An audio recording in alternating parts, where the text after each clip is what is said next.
Voilà, on se retrouve avec Isabelle Deslandes pour parler de bien-être, puisqu'elle est coach en développement personnel, mais aussi créatrice d'événements, à l'image de celui qui se déroulera samedi prochain à la Citadelle des Anges à Télocher. Isabelle, voilà, on parlera de l'événement tout à l'heure, mais moi je voulais mieux vous connaître et savoir qui vous êtes et qu'est-ce qui vous a amené à ce métier de coach en développement personnel. Alors, notamment, puisque je sais que vous avez plein d'activités. Oui, tout à fait. Alors déjà, j'étais chef d'entreprise jusqu'en 2019 et j'avais à cœur du bien-être au travail par rapport à mes salariés. C'était quelque chose de très important pour moi. Et puis, la vie, des fois, elle vous met des coups de pied aux fesses. Et en fait, j'ai fait un dépôt de bilan de ma société et je me suis dit, c'est peut-être le moment, en fait, de faire ce que j'ai toujours voulu faire, d'accompagner l'autre, la personne, l'humain, à aller mieux. Donc, c'est comme ça qu'est arrivé, en fait, le fait que je fasse ce métier.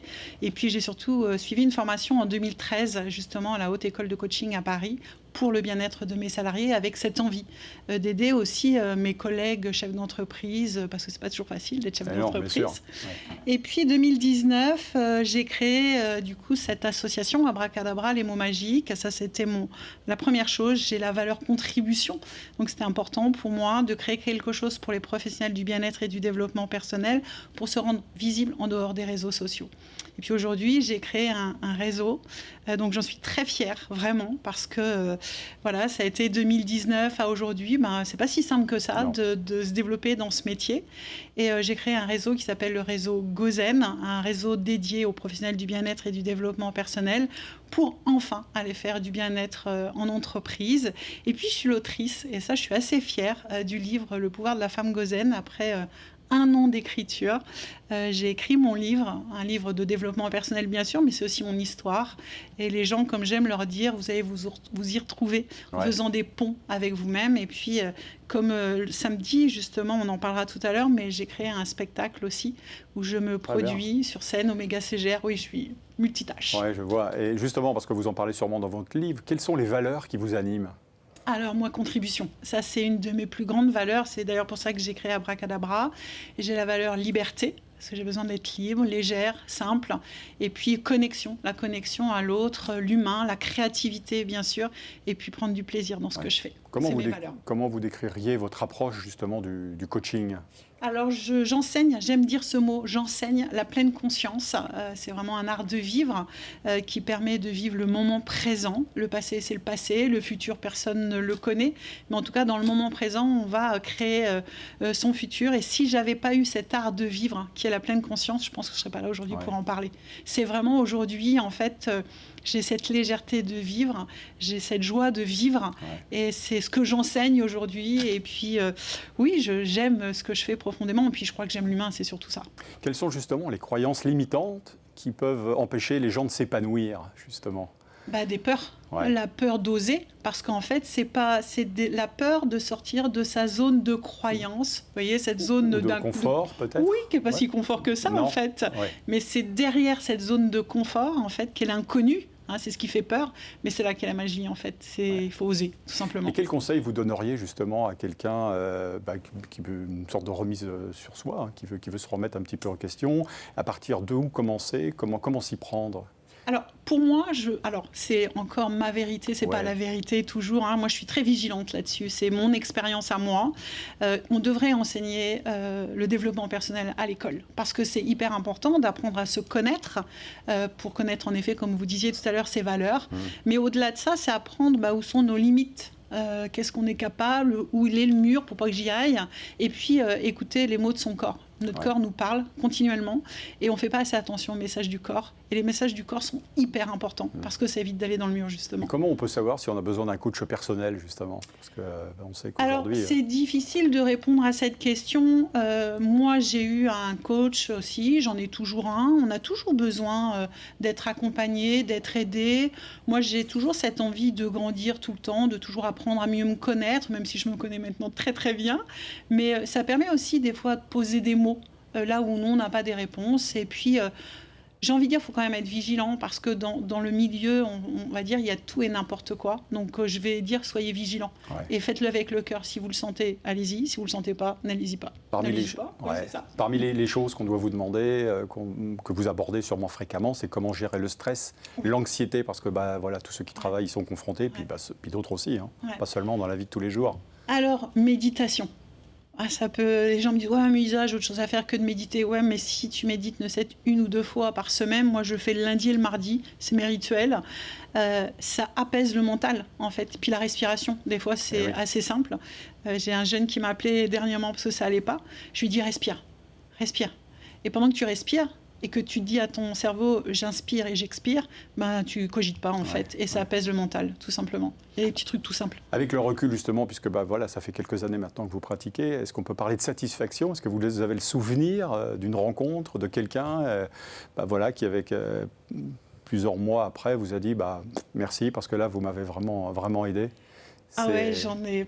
C'est assez prétentieux, mais j'ai tellement plein de personnes, j'ai tellement de belles choses des gens aujourd'hui que je vois encore, qui me disent encore merci, même qui me suivaient alors que je ne le savais pas et qui me disent mais grâce à toi j'ai osé, grâce à toi je vais mieux, grâce à toi je pense toujours à toi. En fait, alors je suis inspirante, c'est ce que les gens disent de moi, j'ose tout le temps, donc je crois que c'est... Tout le monde a quelqu'un qui nous inspire en fait. Mais j'ai des très très beaux retours et je suis très heureuse de faire ce que je fais aujourd'hui. Et vous pensez que le coaching personnel justement va évoluer dans les années qui viennent? Comment vous voyez un petit peu la suite des événements? C'est vrai qu'il y a une prise de conscience aujourd'hui. Personne n'est plus étonné quand on en parlait de coaching personnel. Parce que c'est vrai que c'est un support, c'est une aide oui, tout à fait. vraiment importante. Carrément, mais le coaching, alors on y met ce mot-là, je ne l'aime pas particulièrement parce qu'il y a des coachs de tout, donc voilà. C'est un terme un peu galvaudé, quoi, bien sûr. On va mettre, moi j'aime bien aussi le mot enseignant. Vous savez, où on enseigne comme je le fais, la pleine conscience.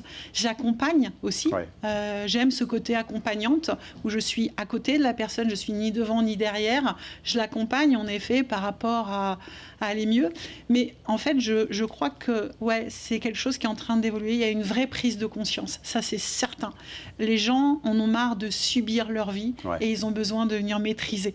Bon alors Isabelle, ça fait partie des choses dont vous allez parler samedi, entre autres, lors de l'événement, on l'a dit, la Citadelle des Anges.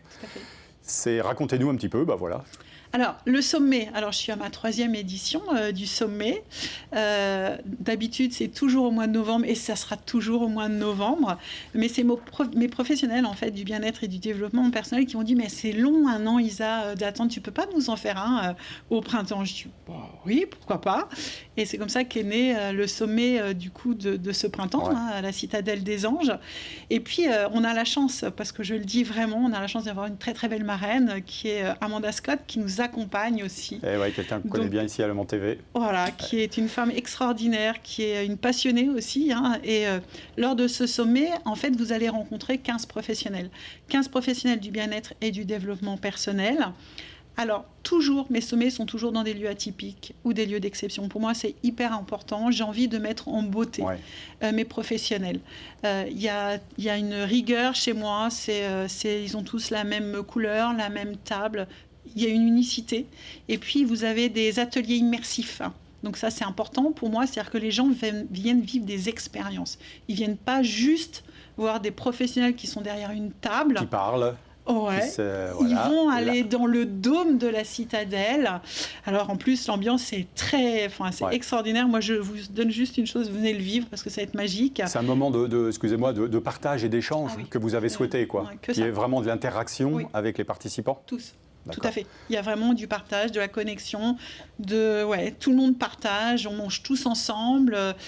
C'est de la magie en fait. Ces moments-là sont magiques. Alors là, on a quelques jours de l'événement, Les gens peuvent encore s'inscrire ou... Oui, tout à fait. En fait, vous vous inscrivez sur le lien qui est sur Facebook dans l'association Abracadabra les mots magiques. C'est un lien, mais c'est gratuit. Donc, vous donnez ce que vous voulez. En fait, c'est vous donnez au chapeau, comme à la Citadelle, tous les mois d'août.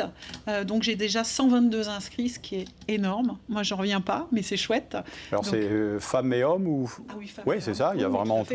C'est ouvert à tous les... Il y a de plus en plus d'hommes, d'ailleurs, qui s'intéressent au développement personnel. Donc, c'est chouette. Alors en plus, vous l'avez dit tout à l'heure, vous restez dans l'esprit de la citadelle des gens, parce que les gens, il n'y a pas de prix, il n'y a pas de... C'est au chapeau, comme on dit dans le monde du spectacle. Exactement. Les gens donneront aussi au chapeau. Ouais. Et j'y tiens. C'était une valeur importante pour moi de le faire comme ça à la citadelle, parce que Isabelle et Sylvain m'ont donné cette opportunité de le faire à la citadelle. Ouais, c'est un endroit magique. Ouais, et je ne sais pas comment les remercier, mais je les remercie, et puis je les remercie en donnant cette énergie encore plus là-bas. Il y a de quoi manger sur place, parce que Isabelle et Sylvain ont à cœur aussi de faire avec des produits locaux, donc vous verrez, ça sera extraordinaire. Donc voilà, et puis moi je lancerai aussi en fin de soirée à 17h le lancement officiel justement de mon livre, et je vais faire mon spectacle de 3 heures à la Citadelle. Et vous l'avez dit tout à l'heure, il y aura d'autres intervenantes ou intervenants sartois, ou peut-être aussi tous sartois. Tous sartois. Eh ben tous, voilà, encore tous sartois, avec des ateliers, cartomancie, visualisation, c'est-à-dire vous visualisez vos rêves, mais faites pas que de les visualiser, mettez-les et faites qu'ils deviennent votre réalité. Il va y avoir un voyage sonore et olfactique. Excusez-moi, moi j'ai du mal. Ouais, non, c'est pas facile à dire. Oh, voilà, avec des bols tibétains, et j'accompagnerai justement Sophie dans ça va être extraordinaire. Et puis ancrage, sa boussole intérieure, connaître son énergie. Il y aura même comment bien se nourrir avec Cécile et son Thermomix. Bon, en fait, c'est un mix. Vraiment, c'est un mix de professionnels qui travaillent toujours avec moi. Et non, c'est... Donc ça commence à quelle heure? 9h30, voilà. samedi, et ça finit à pas d'heure. Et puis en plus, les gens pourront découvrir cet endroit vraiment atypique, on l'a dit tout à l'heure. Merci Isabelle d'être passée nous voir. Merci, bel événement samedi prochain. Carrément. Merci à vous de nous avoir suivis. On se donne rendez-vous la semaine prochaine du côté du Lude. Bonne fin de soirée.